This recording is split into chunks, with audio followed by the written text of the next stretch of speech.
وبقية الصحابة وقرابة رسول الله صلى الله عليه وآله أجمعين والحمد لله رب العالمين. الفاتحة. الله يعفو عنا وعن والدينا ومشايخنا أهل الحقوق علينا عن جميع المسلمين والمسلمات والمؤمنين والمؤمنات وأن الله يرزقنا العلم والعمل ويحفظنا من الزيغ والزلل وأن الله يحفظ علينا الإسلام والإيمان ويختم لنا بالحسنى وإلى حضرة النبي محمد صلى الله عليه وسلم. الفاتحة.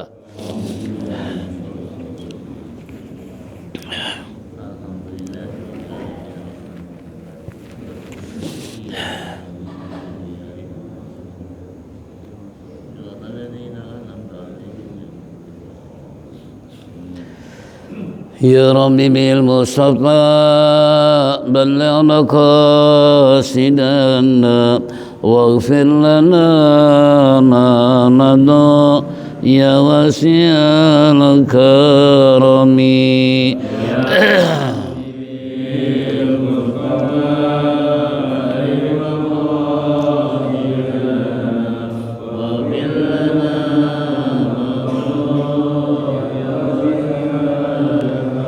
بسيد الخلق شمس الحق معتصم محمد خير معصوم ومعتصم.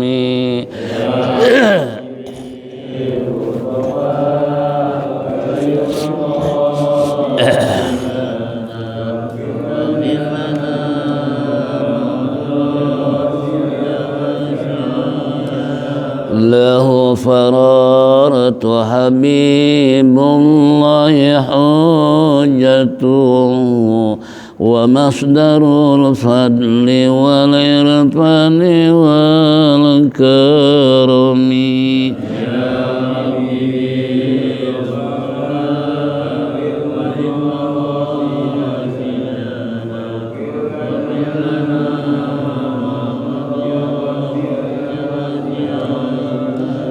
أسر الوجود وروح الكون بهجته زين الشمائل والأدب والسيم.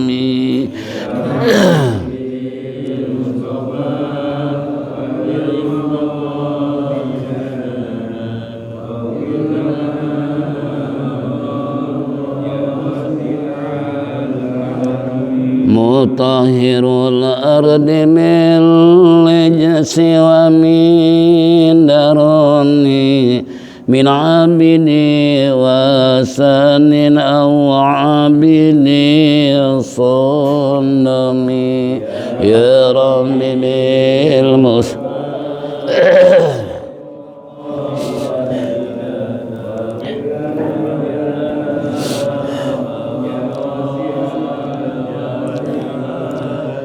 لله من منكذ الإنسان من سكر خير البريات من أرب ومن أجم. يا رب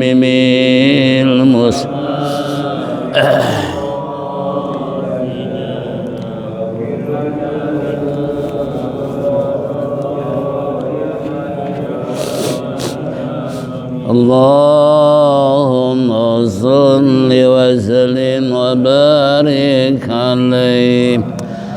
Ma'asyiral muslimin wal muslimat rahimakumullah. Bapak-bapak, ibu-ibu hadirin jamaah Masjid Jami Al-Dia Guru Sya'ban yang saya hormati, kembali ungkapan puji syukur kita terlebih dahulu kehadirat Allah Subhanahu wa taala atas segala rahmat dan nikmat yang diberikan kepada kita sehingga sampai saat ini kita masih bisa bersilaturahmi, bertatap muka duduk bersimpuh bersama-sama di tempat yang mulia dalam rangka menindaklanjuti talim rutin ba'da subuh di hari Sabtu.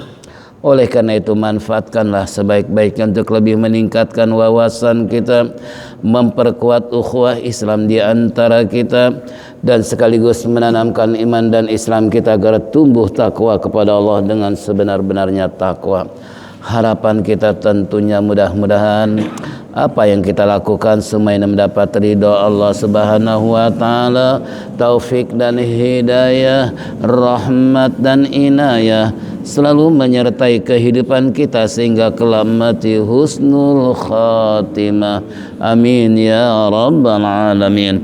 Hadirin jamaah rahimakumullah, minggu yang lalu kita telah menyimak apa yang terkandung dalam kitab Mukhtalaf Hadis, kembali Al-Jawahirul Kalamiyah fi Idohi Aqidatil Islamiyah dalam masalah madza yajuzu fi haqqil anbiya'i alaihimussalam. Itu. Qala al-musannif sin madza yajuzu fi haqqil anbiya'i alaihimussalam, jim yajuzu alal anbiya'i alaihimussalam wuku'ul a'radil basyariyah allati la tuaddi ila naqsin fi maratibul aliyah kal akli wasyurbi wal ju' wal atasi wa tira'il harri wal bardi wa ta'abi war rahati wal maradi wasihati wa mislu dzalika litajarratu wal ihtirafu bi hirfatim minal hirafi allati laysat daniyatan li annahum basyaru yajuzu alaihim ma yajuzu alal basyari mimma la yuaddi ila naqsin. Soal, apakah boleh fi haqqil anbiya alaihi salam, dalam hak yakni para nabi alaihimussalam, jim boleh atas nabi alaihissalam terjadinya sesuatu yang biasa terjadi pada manusia, allati la tuaddi, yang tidak menyakitkan, yang tidak mengurangi, fi maratibuhumul aliyah, di dalam martabat mereka yang tinggi. Kal akli, seperti contoh umpamanya makan, wasyurbi minum, walju lapar, wal atos aus. Ini semua adalah watira'il hari, dan merasa panas dan dingin, capek alias lelah, serta senang dan sakit dan sehat. Mislu dzalika tijaratu wal ihtirafu, kata musannif, seperti yang demikian itu adalah merupakan, yaitu litijarah, merupakan dagang, seperti waltirafi umpamanya berusaha, biharakati, dengan cara minal hirafi, cara-cara yang tiada istilahnya, dan niatun yang hina, li'annahum basyarun, karena sesungguhnya mereka adalah manusia, yajuzu alaihim, boleh saja atas mereka apa yang dilakukan oleh manusia dari apa yang tidak membuat istilahnya martabat mereka menjadi kurang. Ini kesimpulan masalah kita adalah mengenal tentang kebolehan para nabi yang dilakukan sebagaimana manusia biasa yang bukan nabi. Kenapa? Karena mereka adalah al-basyariyah, manusia biasa. Yang namanya manusia biasa ya seperti kita. Kita kira-kira apa yang sering kita lakukan dari hari ke hari. Nabi pun tidak beda, cuman mereka mendapatkan wahyu dari Allah, itu yang membedakan kita dengan para nabi. Adapun keseharian sama. Ya, mereka ada yang bisnis, mereka ada yang jadi tukang jahit, mereka ada yang tukang las, mereka ada yang tukang macam-macam. Semua yang dilakukan oleh manusia itu sebagaimana juga para nabi. Contoh tadi umpamanya tentang apa yang dilakukan oleh para nabi, Ini mereka adalah tiada lain yang tidak menyakitkan atau mengurangi dalam martabat mereka. Yang penting usaha mereka tidak mengurangi tentang martabat bahwa mereka adalah nabi. Mereka adalah dimuliakan oleh Allah Subhanahu wa taala. Mereka dimaksum, dijaga, dipelihara oleh Allah, tidak melakukan hal maksiat. Itu bedanya. Sedangkan kalau kita masih berani melakukan, kenapa? Ya karena kita bukan nabi dan rasul. Namun alangkah seandainya kalau kita melakukan hal seperti itu, naudzubillah min dzalik, manusianya mungkin akan hina dalam pandangan manusia. Nah ini jadi contoh seperti tadi, tidak mengurangi martabat mereka yang tinggi. Ya seperti umpamanya makan, namanya nabi juga manusia makan, cuman bedanya kalau nabi makannya sedikit, kalau kita sedikit makan, sama beda. Gembulan siapa? Bedanya tipis ya. Bedanya kita makan sedikit makan, kalau para nabi sedikit makan. Ini contoh. Sehingga mereka tidak seperti kita, apalagi zaman dahulu para nabi sulit mereka untuk memakan sesuatu yang nikmat, yang penuh dengan kelezatan sebagaimana yang kita rasakan dalam dunia masa kini. Apa saja serba ada. Dulu paling korma, paling roti. Kita pun kalau pergi ke Arab, apa sih yang ada? Kalau Indonesia berbagai macam makanan tiap hari non-stop, bahkan 24 jam, di mana saja ada tukang makanan. Makanya pantas kalau kita sedikit-sedikit makan. Nabi juga adalah minum. Sebagaimana manusia tidak menutup kemungkinan tidak ada orang yang nggak pernah mau minum, bahkan bisa merusak kita punya jasmani karena kekurangan minum. Konon katanya menurut kesehatan minimal berapa liter? 2 liter minimal ya, 2 liter, jangan kurang dari 2 liter. Kenapa? Sebab berapa banyak air yang dikeluarkan kembali dalam tubuh kita, baik itu keringat maupun air pipis umpamanya, atau air liur, ataupun apa saja yang tadinya masuk air kurang lebih 2 liter, kemudian keluar kira-kira berapa liter? Sehari buang air kecil berapa kali? Sekali buang air kecil kira-kira berapa mili? Pernah dihitung? Pernah ya? Taunya ngacir. Gitu kan? Nah ini kan termasuk keluar. Begitu juga olahraga, berapa banyak keringat yang keluar? Dari kepala sampai kaki keringat keluar karena olahraga. Nah begitu juga air liur, air ludah yang kita jatuhkan ke tanah, itu pun sehari berapa kali air liur yang kita ludahi. Ini kan keluar air juga ya, sehingga pantas kalau ilmu kesehatan menganjurkan jangan kurang dari 2 liter. Kenapa? Karena terkuras setelah kita melakukan berbagai macam kegiatan dan kegiatan. Nah ini contoh, makanya perlu kita minum ya. Nah sekarang minuman kayak apa? Berbagai macam merek, berbagai macam yang bersoda. Ada yang bisa membuat kesehatan, ada yang bisa merusak, yang menimbulkan penyakit. Saya pernah waktu saya puasa ini dalam hati pantasnya enak kalau makan Sprite gitu yang dingin. Begitu makan Sprite langsung muntah, langsung timbul vertigo. Dunia muter, rumah seakan-akan keliling, tapi bukan keliling dunia, tapi keliling puyeng. Itu kan. Nah kenapa? Ya tadi. Makanya sering saya bilang sama anak-anak saya, kalau kamu lagi begini begitu terjadi hawa nafsu, kendalikan. Kenapa itu bisa mengundang masalah? Ya, nggak percaya buktikan sendiri. Bapak-bapak umpamanya lagi kurang enak badan, kayak pantas kalau makan sambal yang pedas, bakso umpamanya saus yang banyak, insya Allah di mulut enak, tapi di pantat, ini contoh. Makanya jangan diikutin, saya bilang kendalikan.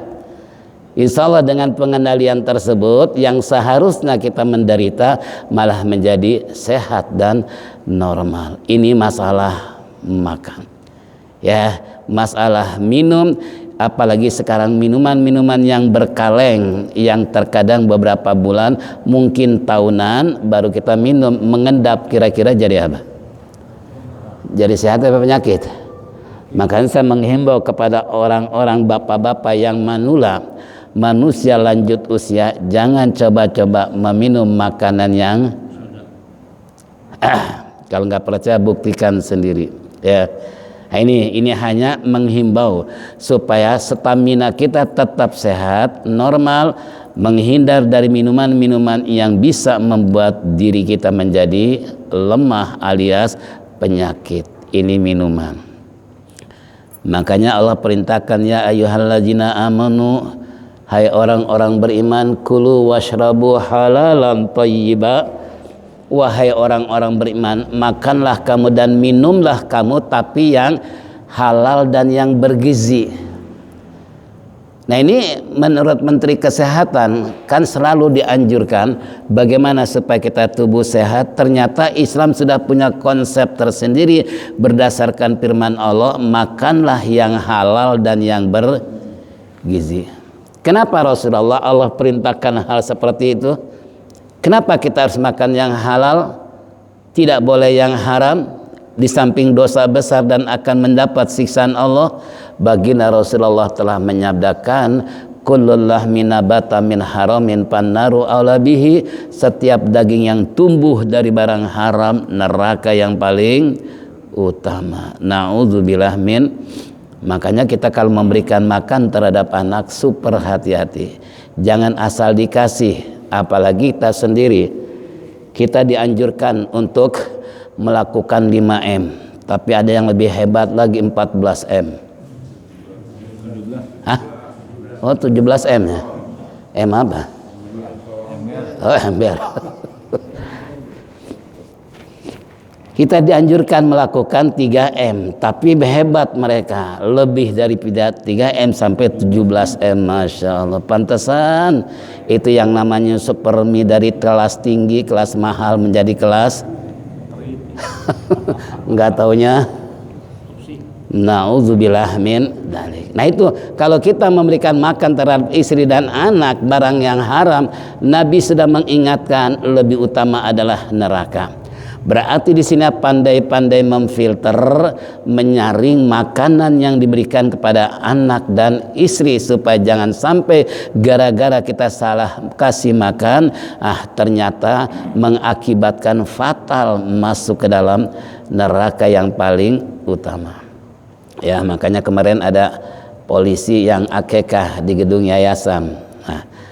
Saya diminta ceramah, saya ceramahi hati-hati memberikan makan terhadap anak kalau ingin menjadikan anak yang soleh dan soleha, karena sumbernya kembali dari makan dan minum. Secara global ya, secara global kan gitu, makan dan minum. Makanya Allah perintahkan tadi sampai ayat akhir, layus di sana, kulu wasrabu halalan thayyiban wala tusrifu innallaha la yuhibbul musrifin. Silakan makan dan minum yang halal dan yang bergizi, jangan sampai berlebih-lebihan. Nah, ini pun kalau melampaui batas apa yang kita makan, yang kita minum, itu pun bisa berakibatkan fatal. Kenapa? Timbul berbagai macam penyakit karena makan melebihi takaran ya yang kita makan. Makanya ada seorang ulama di Bogor, tapi saya belum sempat mencari yang pernah tuan guru kita ke sana. Usia sudah hampir 100 tahun lebih. Makan sehari cuma sekepal. Air minum cuma 1 gelas. 10 tim dokter memeriksa tubuh daripada sang kiai tadi, ternyata tidak ada penyakit sedikit pun. Padahal makannya cuma sekepal, air cuma 1 gelas sehari. Nah, ternyata ini kalkulasinya adalah betapa hebatnya di dalam masalah mengurangi makan dan minum. Makanya pantas kalau kita sering sakit karena banyak Baru aja tadi sarapan pagi, jam 9 tukang bakso lewat, beli bakso. Nanti jam 12 makan nasi lagi. Siangnya ngopi, ya Allah. Sorenya habis malam, ya Allah, pantesan timbul penyakit karena berlebihan. Makanya innallaha la yuhibbul musrifin. Allah tidak suka, Allah tidak senang kepada mereka yang berlebihan dalam makan dan minum. Nih, makanya kembali kendalikan, jangan sampai memperbanyak makan dan minum. Kemudian walju', lapar. Nah, kalau laparnya Nabi dengan kita memang beda. Kalau lapar kita mencari makan semaksimal mungkin, walaupun sudah malam hari pasti akan cari paling tidak nasi goreng, paling tidak ketoprak, itu kan. Tapi kalau Nabi lapar bukan cari makanan, malah diganjel dengan batu supaya jangan terdengar kuruk. Itu diikat dia pinggangnya kencang-kencang. Kenapa? Supaya tidak terdengar oleh para sahabat bahwa Nabi dalam kondisi apa? Lapar. Coba kalau Nabi datang ke istrinya di pagi hari, ketika assalamualaikum kemudian dijawab, apakah ada makanan di pagi hari ini ya Humairah? Tidak ada ya Rasulullah. Baiklah kalau gitu saya puasa. Coba kalau kita nanya pulang ngaji ada makanan atau tidak, kira-kira gimana? Marah atau kabur cari makanan? Kalau Nabi enggak, malah bilang apa? Baiklah kalau gitu saya puasa. Luar biasa, ini sifat Nabi yang sama kemanusiaannya, tapi bedanya tadi, kalau lapar diganjal perutnya, kalau kita lapar malah mencari makanan. Nih contoh bedanya. Wal atas juga haus. Nah, ini kondisi Arab, kering kerontang, sulit cari air. Bahkan sepanjang jalan kita dari Mekah ke Madinah belum pernah lihat kali, belum pernah lihat laut. Kira-kira kayak apa orang Arab? Bahkan perjalanan saya saja dari Mekah, Madinah, Salalah, Oman, Yaman, itu nggak ada yang namanya laut kecuali daerah Mesir ya. Ini sepanjang jalan dari Madinah, Mekah sampai Salalah, Oman dan Yaman dan sekitarnya, itu sulit kita ingin lihat air. Kayaknya kalau lihat air enak banget tenggorokan, walaupun nggak minum tapi terasa adem. Gitu kan? Nah, ini kembali pada kita semua ya. Jadi kalau seandainya tadi para nabi itu haus, beda dengan hausnya kita.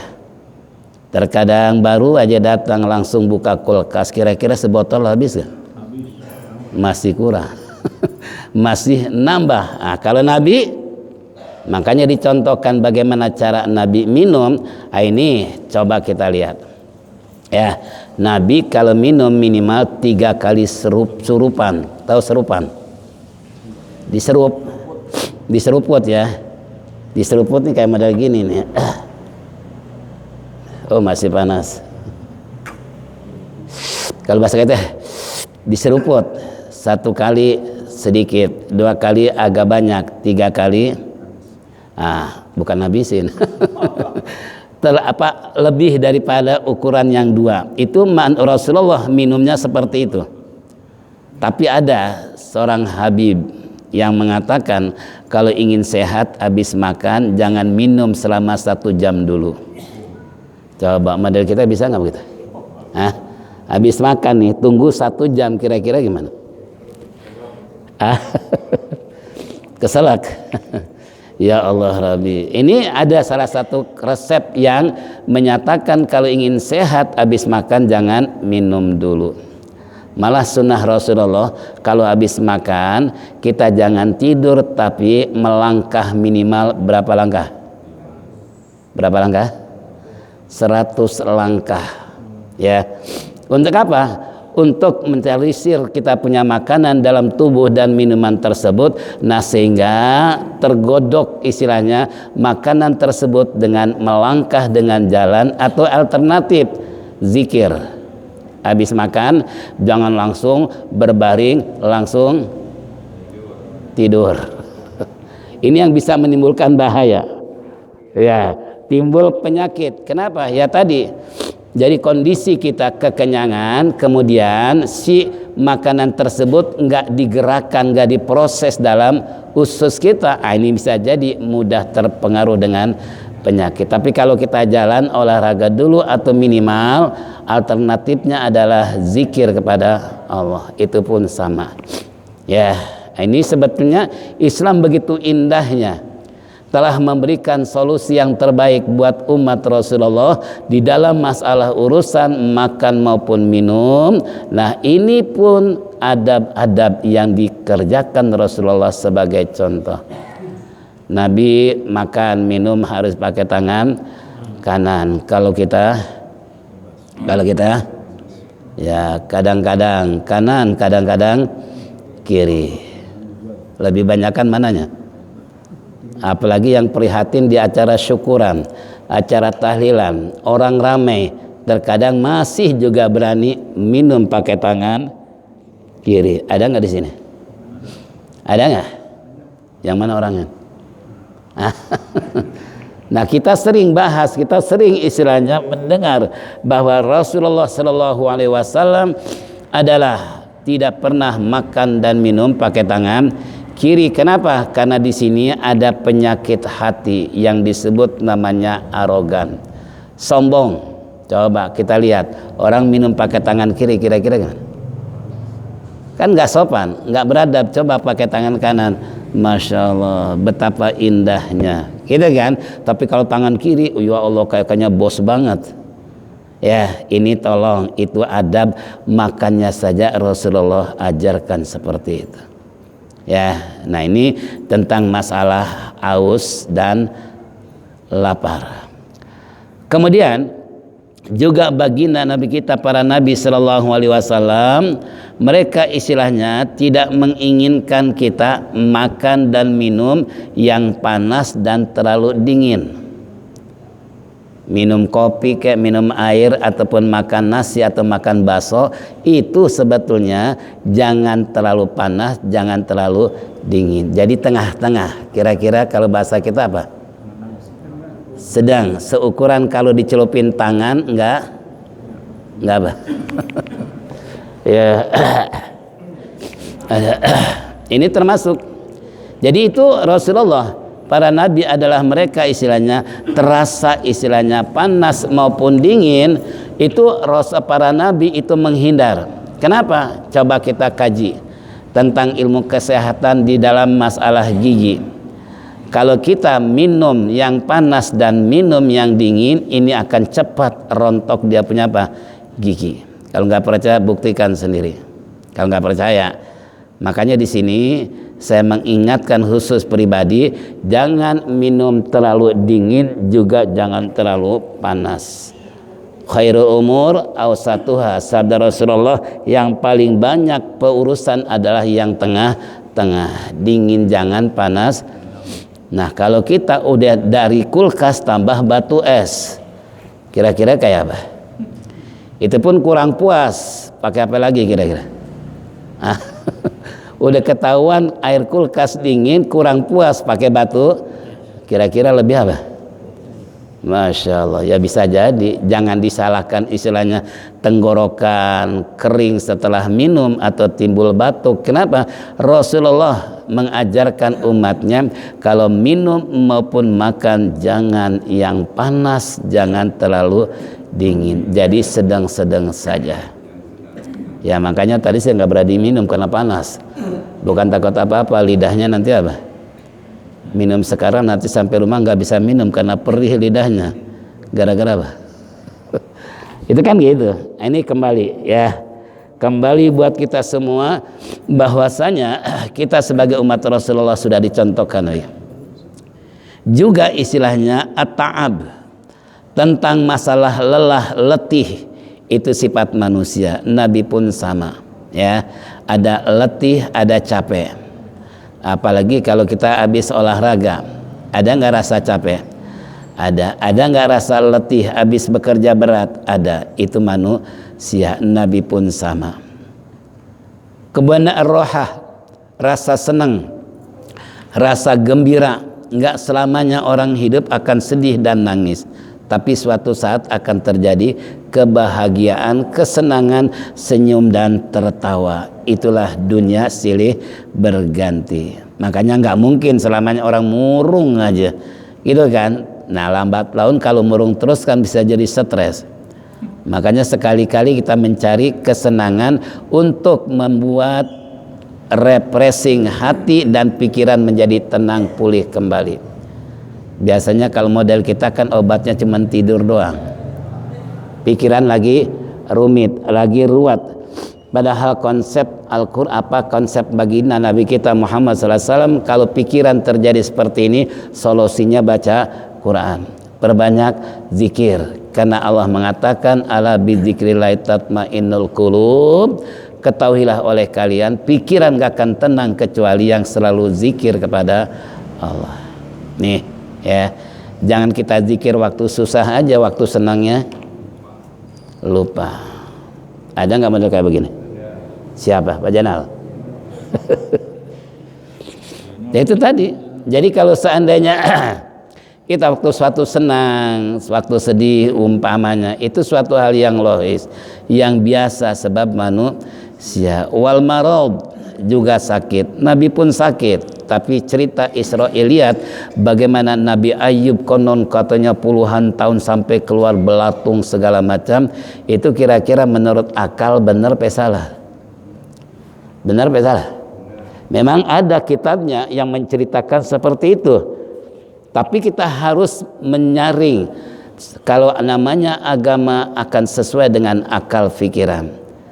La dina la aklalahu, tidak ada agama tanpa ada akal, dan tidak ada akal tanpa agama. Jadi dua-duanya saling apa nih? Saling berkait. Makanya kalau seandainya orang umpamanya sakit, sampai apalagi para nabi nggak mungkin akan hina sampai puluhan tahun, apalagi keluar belatung.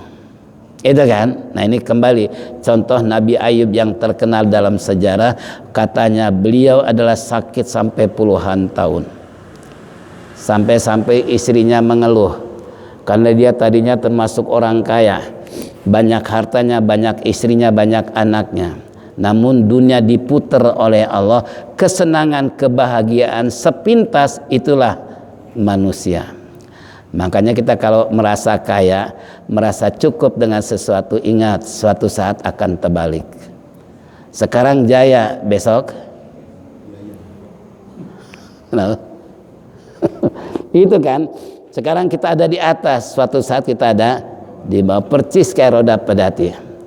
Kemarin di saat belum lockdown, bagaimana usahanya maju? Setelah lockdown, semua isinya kandas. Kenapa? Ya tadi, itulah dunia. Nabi Ayub pun sama, sehatnya luar biasa, cakapnya luar biasa, perempuan mereka ingin dinikahi, ingin menjadi istrinya segala macam, tapi setelah menderita satu demi satu, percis ke daerah Bandung, banyak yang ke pengadilan minta diapain? Minta dicerai. Gitu kan? Ya Allah Rabbi, kan itu. Nah ini kembali pada kita semua. Padahal kalau mereka menempa kehidupan, nggak selamanya orang kan bahagia, suatu saat akan menemukan kesusahan, gitu kan. Contoh, saya punya teman, dia ketua MUI ya, ini istrinya rewel nih, minta cerai melulu, anaknya 3. Mungkin suami dengar yang jenuh juga ya, akhirnya istrinya dicerai. Kayak apa istilahnya, di saat puluhan tahun membina keluarga tiba-tiba dicerai, kira-kira kayak apa? Apa yang terjadi?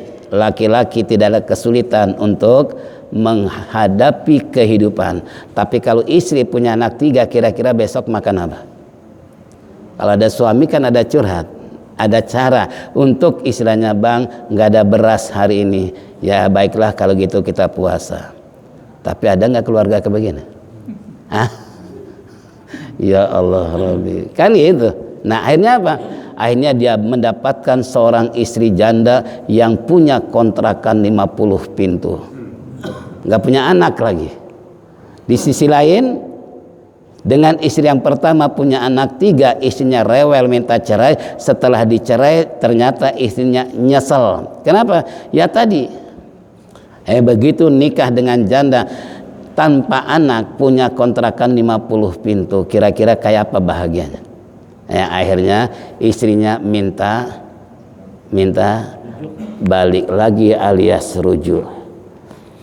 Ya tentunya suami pun merasa dirinya bukan sekedar dosa, tapi tanggung jawab terhadap anaknya yang istilahnya istrinya minta cerai. Begitu dia bilang sama istrinya yang kayak tadi, wah gimana nih istrinya minta balik lagi. Apa dia bilang? Itu lebih baik terima. Kamu rujuk lagi, itu 1 pintu buat dia. Coba, berarti tinggal 49 pintu. Karena yang 1 buat siapa? Jadinya istri tua sekarang jadi istri muda. Dunia terbalik kan? Ya itulah dunia seperti itu. Ya. Jadi makanya kembali kepada kita semua, married ada suatu hal yang biasa. Manusia pasti akan sakit. Kalau nggak ingin sakit, percis kayak Firaun. Firaun pernah sakit nggak? Selama hidup Firaun nggak pernah sakit. Tahu minum pil apa dia? Ya sampai punya apa? Sampai nggak pernah sakit. Makanya kita jangan bangga kalau nggak pernah diuji oleh Allah sakit. Ya sehat itu pun silih berganti antara sehat dan sakit, apalagi setelah usia 60 tahun ke atas ini rawan penyakit. Nggak percaya? Tanya tuh yang umur 70 tahun. Baru aja pinggang terasa, kaki asam urat. Begitu kan? Asam urat udah kayaknya enakan, timbul napas. Nyesek, ya Allah Rabbi. Nah, kenapa kok bisa terjadi seperti ini? Itu kan Yasin sudah menyatakan, kata Allah, wa man nu'ammirhu nunakisu fil khalqi afala yakilun. Barang siapa yang dipanjangkan umurnya oleh Allah percis kayak lahir lagi. Bagaimana ketika kita lahir? Semua apa yang kita rasakan belum ada. Telinga ada tapi belum dengar. Udah tua? Budak. Padahal telinga ada. Udah gitu pakai alat apa namanya? Airtalk. Ya, harganya 3 juta. Itu pun sering macet juga. Gitu kan? Nah ini waktu bayi pun sama, ada telinga tapi belum berfungsi. Begitu juga dia punya mata belum bisa melihat. Udah tua? Udah tambah kacamata macam-macam masih juga kurang jelas. Percis kayak kaki ada 2 tapi belum bisa jalan. Udah tua? Bisa jalan. Udah tua gimana kira-kira? Sekarang pakai tambah roda 2 jadi 4 tuh kaki.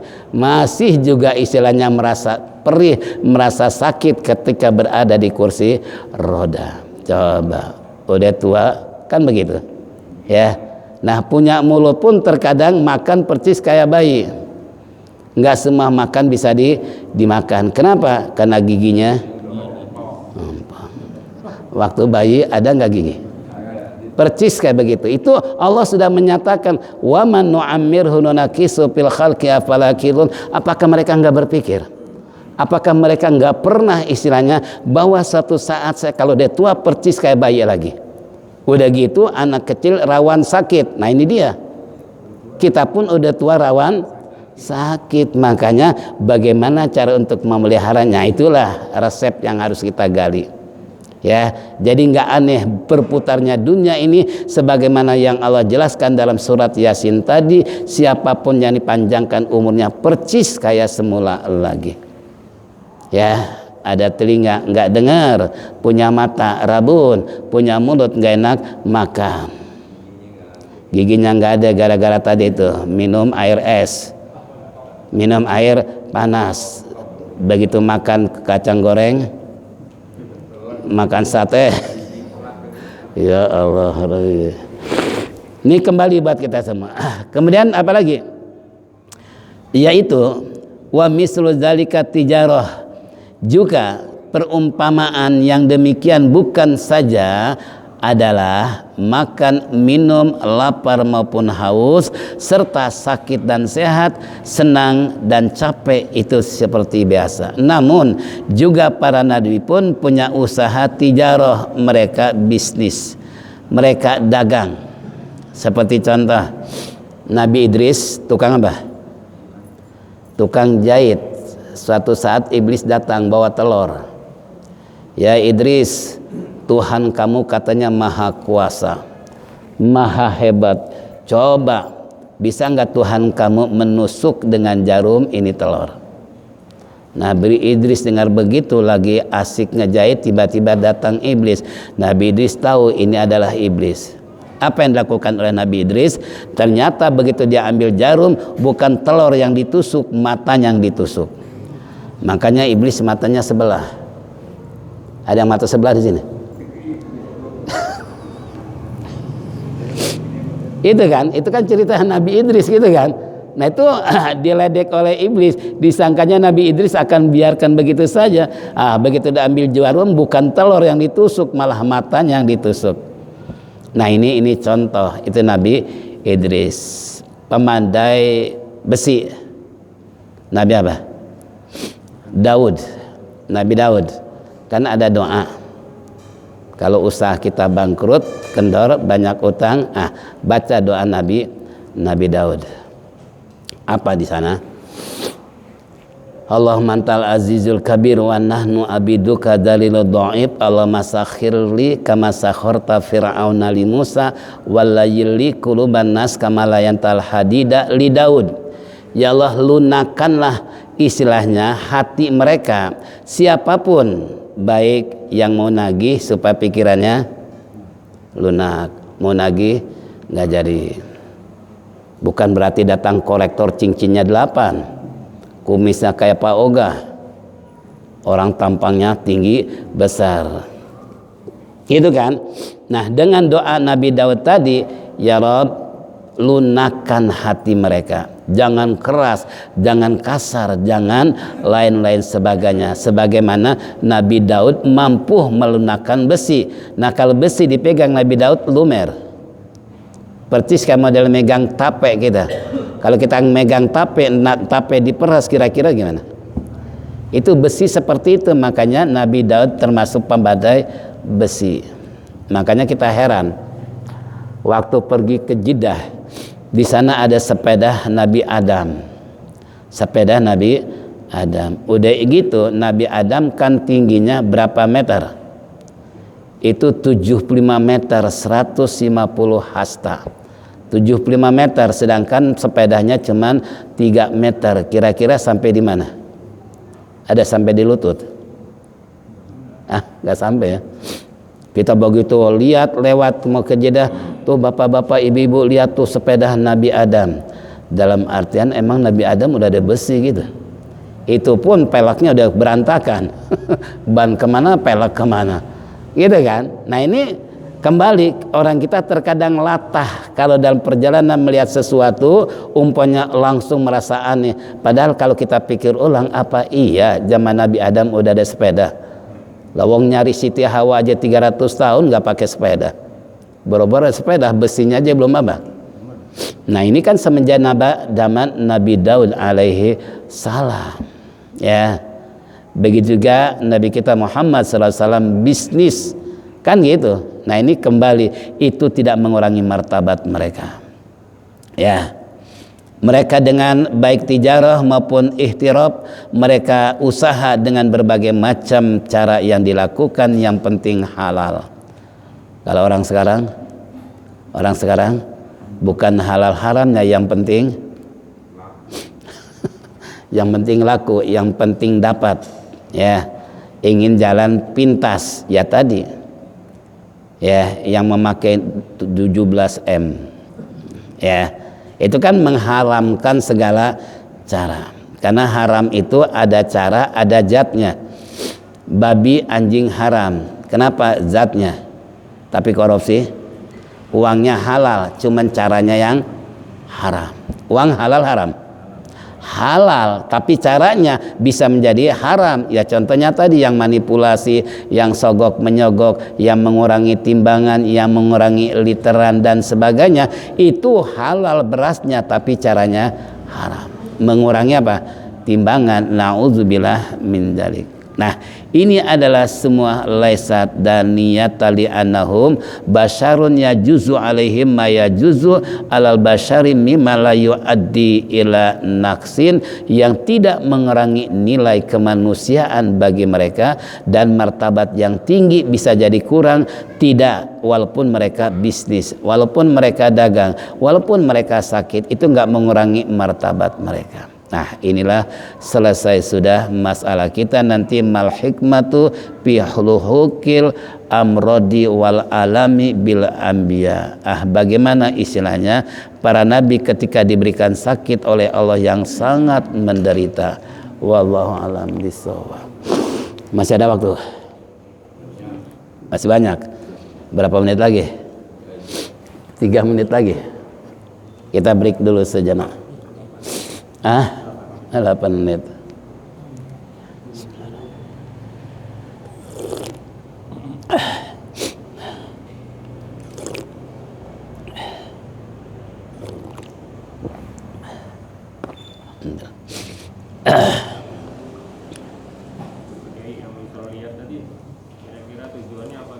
Iya. Iya. Ini banyak ada salah tafsir. Namanya tafsir Khazin. Itu terkadang kandungan tafsirnya itu banyak cerita Israiliyat. Ya contoh tapi yang namanya cerita Israiliyat dalam keterangannya boleh percaya boleh tidak. Ya, karena ini istilahnya cerita-cerita yang tempo dulu. Kalau orang kafir dikatakan oleh Allah, wa idza tutla alaihim ayatuna qala asatirul awwalin. Apabila dibacakan ayat-ayat Allah terhadap mereka, mereka berkata ini cerita legenda, ini cerita zaman dulu. Tapi apa yang Allah sanggah dengan omongan mereka? Bal rona ala qulubihim.